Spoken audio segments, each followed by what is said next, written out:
I never thought I would have to do a video like this, and I thought, see, living in the house, there's all kind of problems that is not being digested properly. And I'm gonna get exact, don't worry. I'm just speaking general now so that everybody can understand before I get exact, so people understand the perspective that I'm trying to come from. There's a lot of problems that aren't being digested properly, and the field Negroes aren't getting the information that they need in order for them to correctly fight their oppression. And it's almost like the house Negroes are so afraid, even though they know that just they themselves, the house Negroes, are more than the oppressor, much less combined with the field Negroes. We are a force that cannot be reckoned with. And at that time, when we fight the oppression and stop the oppressor, then we can have a real conversation of what we are and what we are supposed to be doing while we have life. If all you're doing your entire life is fighting oppression or fighting to survive your oppression, you are not living. You are not being who, whether it be God that you believe in, whether it be your belief in the ancestors and the path they have laid before you, the universe, source, Allah. You're not being what that energy source has manifested you to be. From my perspective, I believe I manifested myself. I have no definition of what my mind is. My mom calls me Garland. She got that name in a dream, so damn, I was in her womb. Probably I gave her that name. I think I did. But now everyone just calls me TriLLG because I keep it real trill, which is difficult. And because of my upbringing and the experiences that I've had, there's a specific truth that I'm continuing to share. There's a specific gospel. Understand, gospel means truth. Spread the gospel. Spread the truth. One of the most popular rap gospel artists is called The Truth for a reason. But there seems to be a problem with house Negroes spreading the gospel. Alright, so now I'm gonna get specific. I just came home from church tonight. Probably for the last time. Most likely for the last time. Yeah. The only way that this won't be for the last time if the pastor himself steps in and makes it that I would go to church again. But this time last year, I had gone to church. Same church I grew up in. And for people who understand there's all kinds of denominations and congregations, my church is Church of God's, based off of Protestant Presbyterian theology. So that in itself is very telling if you understand those terms and what that means based on the history of the church, because there is still the Catholic Church that is supposed to, in a sense, be the original from inception. But just to stick a little pin, if you understand the history of the Catholic Church, the Pope, the first Pope, and the bishops were black. So that should kind of tell you probably why I wasn't raised Catholic, and the reason why the Church of England is considered Protestant. But to stick another pin, we're Pentecostal, and the reasons why I believe there is a Pentecostal church is because the Hebrews, or the Jews to be more exact, took out 14 books out of the Hebrew Bible, or out of the Torah. I don't remember the three terms that in a sense create the Hebrew Bible. They took out 14 books. I have them here because I realize, probably gonna need to get into that if I ever want to make my point. But a lot of people just have this. Hold on. A lot of people just have this. Most people just have this. Look, my name there. This is what most people have by King James. But they don't understand, first King James was a black man, that he also had this a part of that book. If you also see King James. And it was the Jews that fought to get that removed. Apparently the story goes is that with those books it proves a lot of the prophecies that would solidify Jesus being who he is, because you understand the Jews do not believe Jesus came. The Hebrew Israelites and a lot of the sects from them believe Jesus came, and they follow the teachings in the New Testament, but they wouldn't necessarily call him the Son of God as a being to be worshipped in divinity. Just a person who, followed the truth and was a prophet and gave amazing examples of how you should live and amazing teachings. Sorry, I just had some tea and I'm lying down. You know what tea does to you. So there has to be a question eventually asked within the black community: what is the Bible for? You have to ask that. You have to eventually ask yourself that. Why do I need a book to teach me how to live right? And eventually, without me getting too conflated, if you dig, this is controversial. If you'll dig, you realize it is so that you can be at peace while you work for the beast. Work for the beast. Work for the beast. Now, I'm not here to help you work in peace. I'm here to get you to understand that you need to stop working and to start revolting. I've done it first. It's been difficult. I still have to eat, so I figure out my ways to finesse. I'm not going to tell you how, because that would probably incriminate myself. You have to finesse. But I had an understanding that at least my black church, the Church of God, understood that at least. That we are not waiting for the end times. We were born in the end times. In the end time. In the end times. Mark of the Beast already existed. If you have a social insurance number, a sin number, you've already been given the Mark of the Beast. I have a Mark of the Beast. Nothing I can do about it. So I revolt. It's the best I can do. But I'm more and more realizing that the black church is the cult that keeps this beast alive and running. And through the dogma that has been twisted and turned, like I told you, this in the first place, if all you read is this, you ain't getting the full story. It should at least be this and this. And I would still have things to say, but it should at least be this and this. So let's get down to it. The Church of God was a congregation that is based out of the South. Let me be exact. Cleveland, Tennessee. That's where the head office for all the Church of Gods. And as a Jamaican youth, Church of God is very prevalent, very popular in Jamaica. Let me even rephrase that. Jamaica has the most churches per square mile than any other place on the planet. It is the most saturated place with churches. It is the most saturated place of churches on the planet. Church of God is a very popular church in Jamaica. You would think in this age of 2016 where black people understand we have been enslaved. We have been POWs, prisoners of war. If you want to take on the transatlantic narrative, cool. But if you understand that your heritage is indigenous to this side of the planet way longer than anything you could try and connect to Africa. Not to say way longer, but I'm saying at least in this current history, we've been on this side in America for thousands of years. That we are POWs right now. And as many woke and conscious people that you may find, majority of us or majority of our families still adhere to the dogma from the Bible. Even if you aren't a Christian, you still follow the rules and regulations that have been laid out by your government from the dogma of the Bible. And yes, it is conflated with the progression and liberalism and all this other stuff, but the essence that keeps you in bondage is from the Bible. Like I already told you, it should at least be all of this. Most of y'all just getting this. Most of y'all don't even follow Old Testament anyways. Most of y'all just start at Matthew. Most of y'all start here. And just look at this as, okay, if we want to follow it, if we don't. Because there's parts in the Bible that say, hey, everything is good for doctrine. Pick and choose what's good for you, basically. So a lot of you guys use other parts of the scripture to stop you from following other parts. At least if the black community completely followed the scripture wholly, we wouldn't be in this mess. I promise you that. Because pastors wouldn't be able to get away with what they do in church. Because as much as the Church of God is supposed to be a Protestant break off of the Orthodox original church, I find it still uses the hierarchy system where the pastor is seen almost like a pope, infallible, at least specifically at my church. And because the influence that my church has on the house and all the house Negroes, it is really affecting my movement.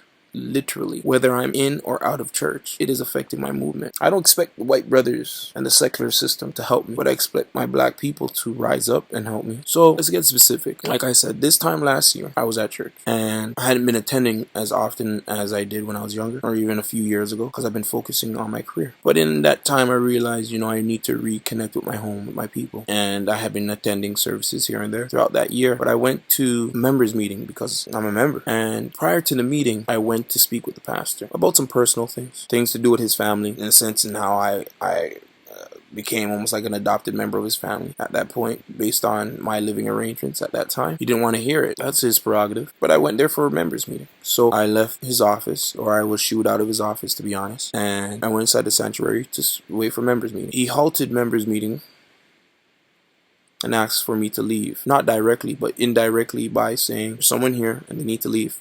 They're not a member. Then he said, Garland needs to leave. He's not a member. Even prior to that, he was sending deacons and elders to come and whisper in my ears that pastor wants you to leave. He says you're not supposed to be here. And to be frank, regardless of what anybody wants to say, I have it recorded. I had this laptop there at the time and I recorded it, just like how I'm recording myself right now. So I didn't leave because I'm a member, and he didn't make any case for me to really have to leave. He just kept saying I was not in good standing. He didn't tell me why or say why. Eventually he said, if you don't leave, police will be called. Police will be called. Police will be called. Now, I don't know if you guys read this book, but it makes it very clear that issues within the body need to be solved within the body. So as the pastor, I expected him as the leadership to try and solve it because, hey, there's a problem. We're supposed to come to you. But he himself called the elders and said, let's go out and talk. And they called the police. Now the police came, stood at the door. They were waiting for me to come to them or something. In a response to no Babylon. So I sat there, and I guess from a discussion they eventually decided to end members meeting. So at that point, everybody's leaving, member meeting over. So as a member I decided to leave too. Just members meeting's over. Probably a month or so passed, and I decided to check in with my church. And throughout this year I checked in, whether it be Sunday night services or Sunday night concerts or whatever the case may be. They saw my face. People there saw my face. Till tonight, members meeting again. So I went. I missed the bus, so I walked. It's funny, as I got to my church is when the next bus literally arrived. Like the time, I know for people who know where I live or where I'm at, like to walk to church ain't no like simple thing, but I'm Jamaican. It's in my DNA to walk far distances for church, so it was nothing for me to walk basically the Bramley area, Queen and Bramley to Derry Road where my church is. Members meeting was already going on, so I was late, missed the bus. So I just went inside and had a seat. My grandmother was there, and sorry to stick a pin, the meeting last year that the police was called for, my mother was there, and when it was said that the police would be called, she got up and called my father, and he came because my mother already didn't agree with what was going on. She knows the rules, she reads her Bible. So this time, as I walked in, you could feel the tension. People are like, whoa, wait. Garland's back from members meeting after police already done get call on him last time. So the pastor, who's also the moderator or the person running the members meeting, noticed the tension and immediately spoke, saying that I know that Garland's here, and his grandmother had asked if he could come. I haven't even spoken to my grandma about that. I don't think she literally asked. She must have told someone that Garland said he was coming, and they must have went to pastor say, yo, Garland says he's coming, is that cool, kind of thing, you know what I mean? But whatever, even if she personally asked someone to ask him, I don't really care. I'm a member, according to even his own mouth. I'm just a member, not in good standing. So he requested that I sit beside my grandmother, and I obliged, and he made it known that I would not be able to vote or participate, basically make any motions. Think of it like a city hall meeting, and for some reason a citizen is not allowed to make any motions or vote. I just obliged. I didn't really believe that whatever was happening that in that meeting that I would be making any major change anyways. I really just went to observe, see what's going on with my family. With that, the meeting went on. The meeting ended. Took a while because there was some voting. They voted in some new deacons. Like I said, I wasn't allowed to participate, so I just sat there. But at the end of the meeting, once they prayed, I walked up. The meeting was adjourned. I asked if I could address the body, and this is basically what I said. You asked me to sit with my grandmother, and I submitted and I obliged, and you made it clear that I would not be able to vote or participate.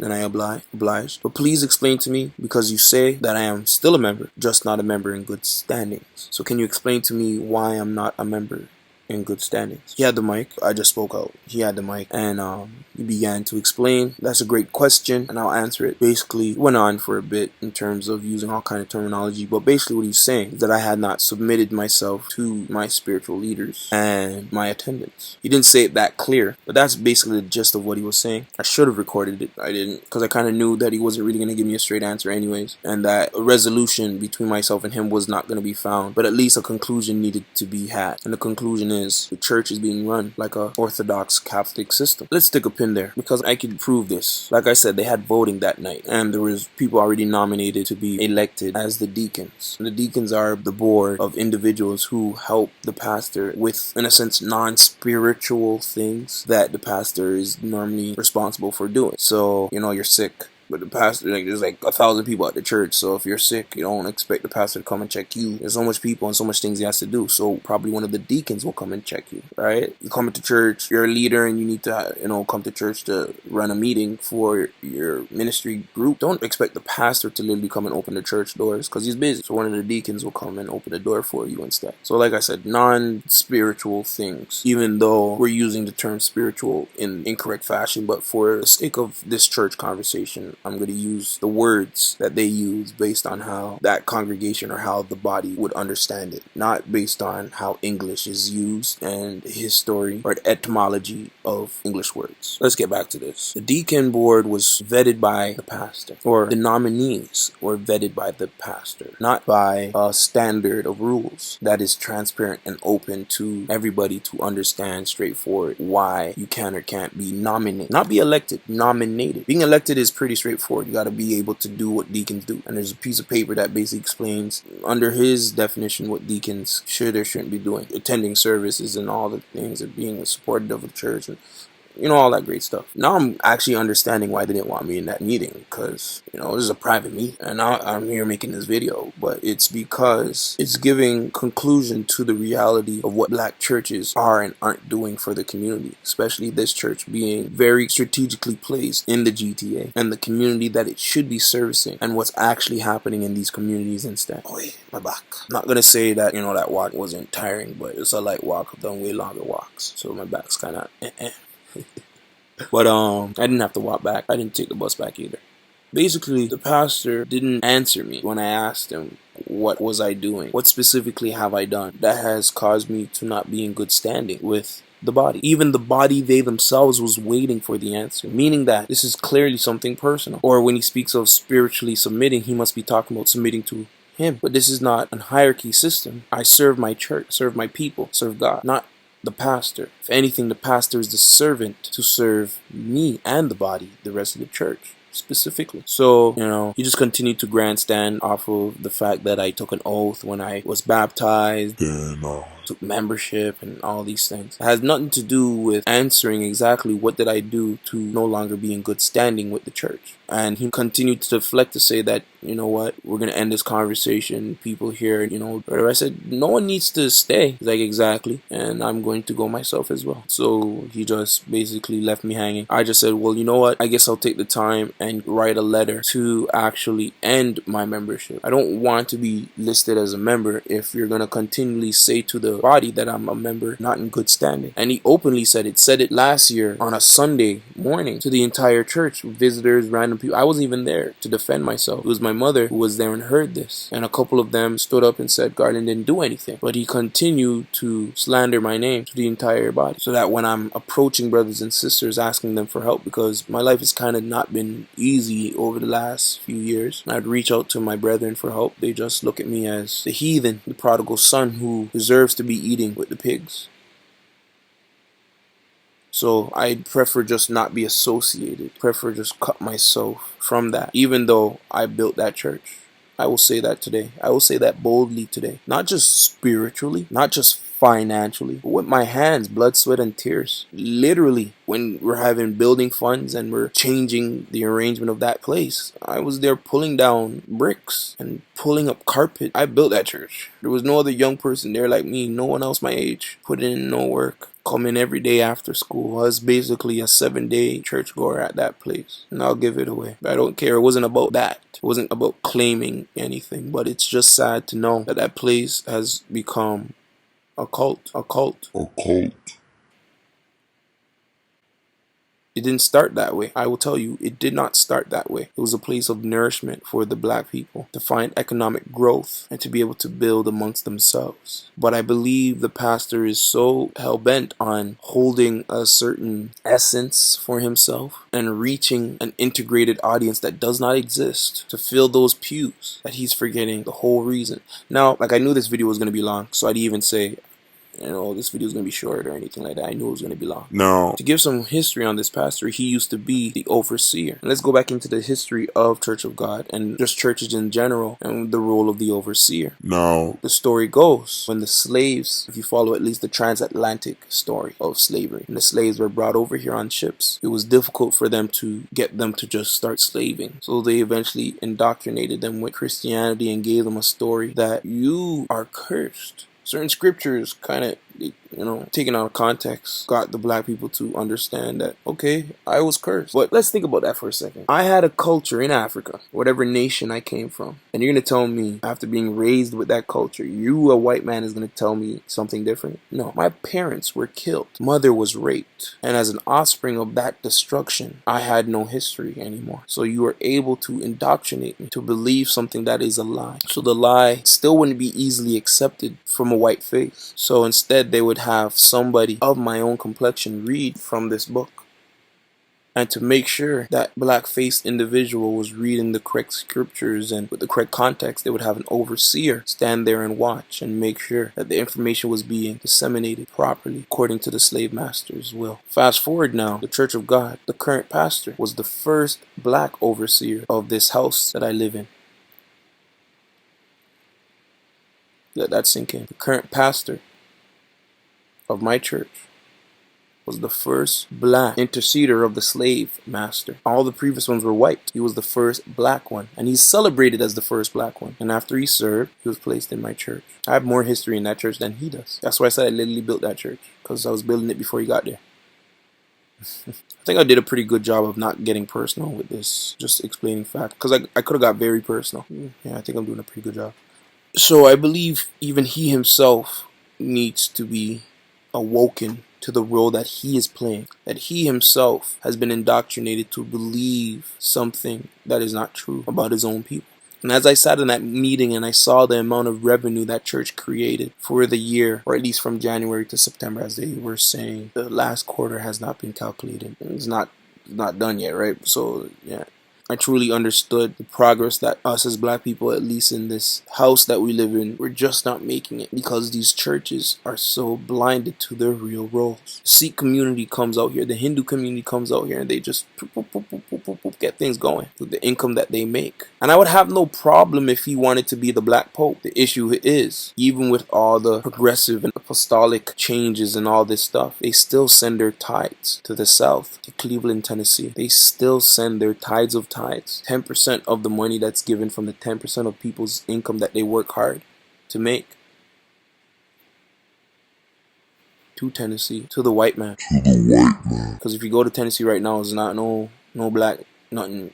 Okay, I already gave you the history of Church of God. So I find a problem with that. I find a problem with a black church taking their income, not doing things in the community that they need to be doing with that income, like starting businesses and creating wealth within the people and educating the people to create wealth and investments and fighting the economy in a constructive way, while guys like me do it in our raga way. I have a problem with that. But you see, I'm being censored by being called a member not in good standing. So my own people won't listen to me. My own sisters, brothers, aunts, and uncles in the Lord won't listen to me because their leader has ostracized me. Now, let's understand the implications of this. That same church and sister churches have created the workforce of Toronto's music industry. I'm not going to get into the specifics, but it has. And for that reason, the entire house does not respect me. Not just the religious side, just the entire house Negro. All the house Negroes just can't understand me. These implications are deep if I am the one spending time to research and find the gospel, to share it. Yes, I swear a lot. Yes, all this stuff, because I understand I'm trying to reach the people who are out there who don't have no moral guidance. I believe the rest of us who have moral guidance and care about things like swearing or whatever should be fighting the beast. But it's actually the ones out there who have no moral guidance who actually are woke and trying to fight the beast, but have no body, no infrastructure, no economic sovereignty to do so. And yes, churches are covered by the government tax and all this craziness, but let's do things for our people regardless. And when the government wants to crack down, we tell them why and why we're going to do it regardless. Let us rise up on the reality of history so that it does not repeat itself. Because as it repeats itself, it's actually only further engraving the reality of history in our now. When we're supposed to be getting past racism because it's a construct invented, we are only solidifying or curing this false rhetoric of racism because we follow the white man's narrative instead of looking at history for ourselves, researching and understanding things for ourselves. Just as simple as not adhering to the scriptures in this book because white Jews told us that it shouldn't be in the Bible. Well, that's the problem.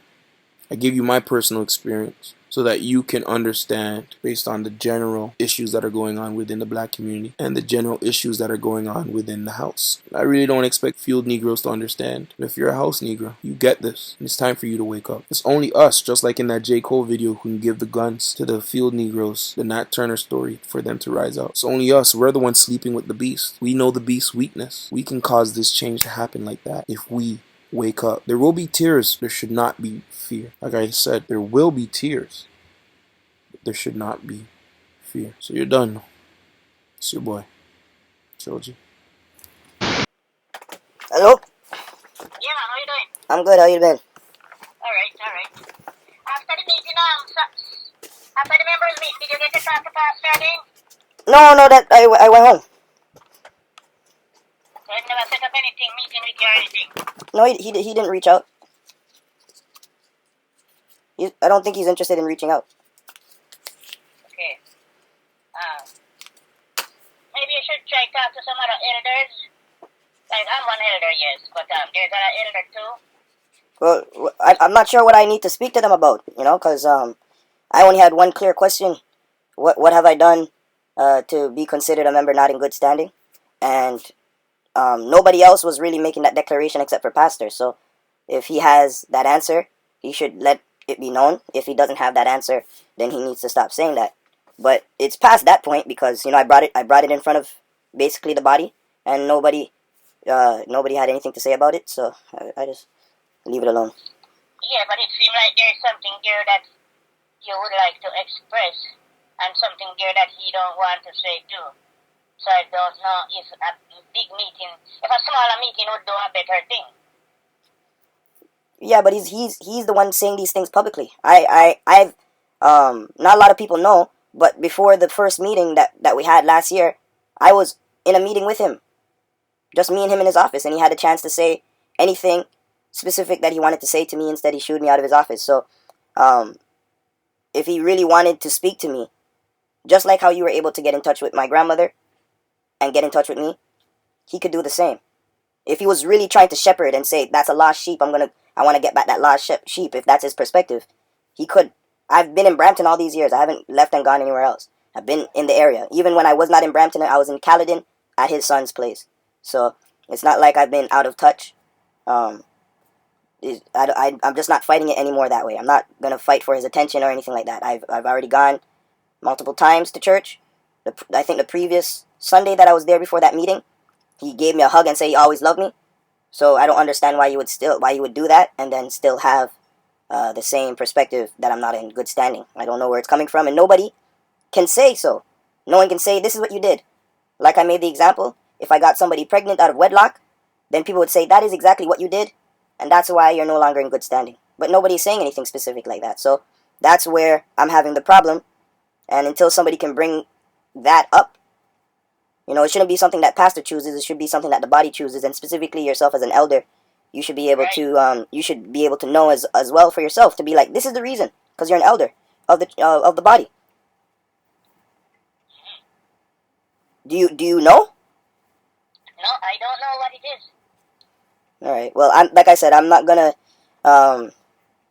speak on his behalf. I can't. I don't think I can. But if he wants to call, this is my grandmother's cell phone number that you call back. Yeah. So if he wants to call her or call this number, he'll be able to speak to me. But I'm not gonna be reaching out anymore. No, I just believe there's something there that you don't want to get into at that time anyway, and maybe there's something else there that you would like to explain too. In case he said you did so, then maybe you could own up to it, or Yeah, if he said publicly at that point in time, you did this, Garland, I'd be like, okay, I did that and I confess, or no, I did not do that. Right. That is wrong testimony. That whoever gave you that information is lying.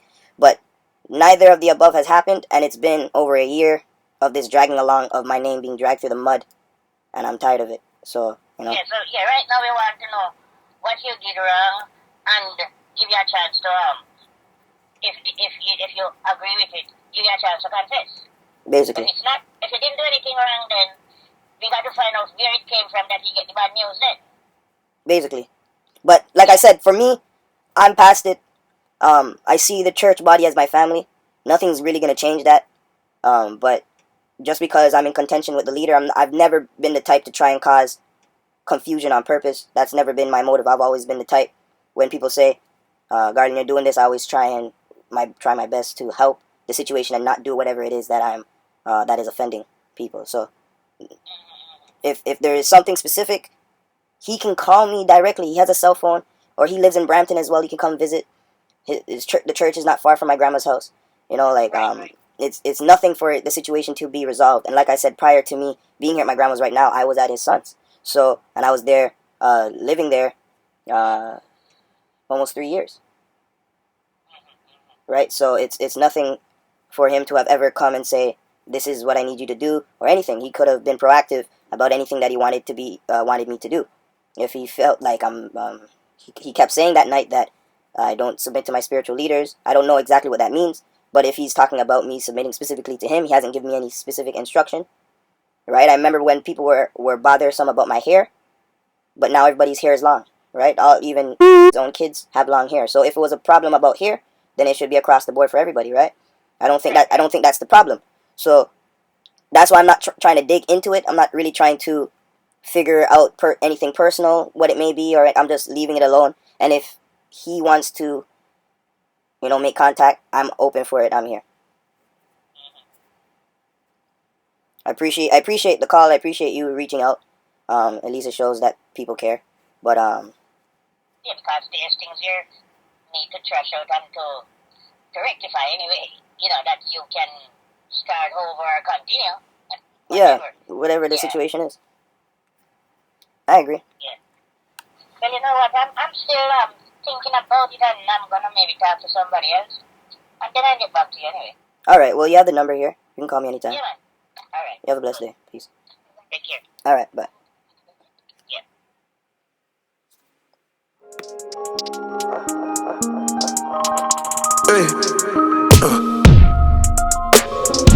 Finally got this on my mind now. She had her grip tight on my pipe. Wow. GSC baby.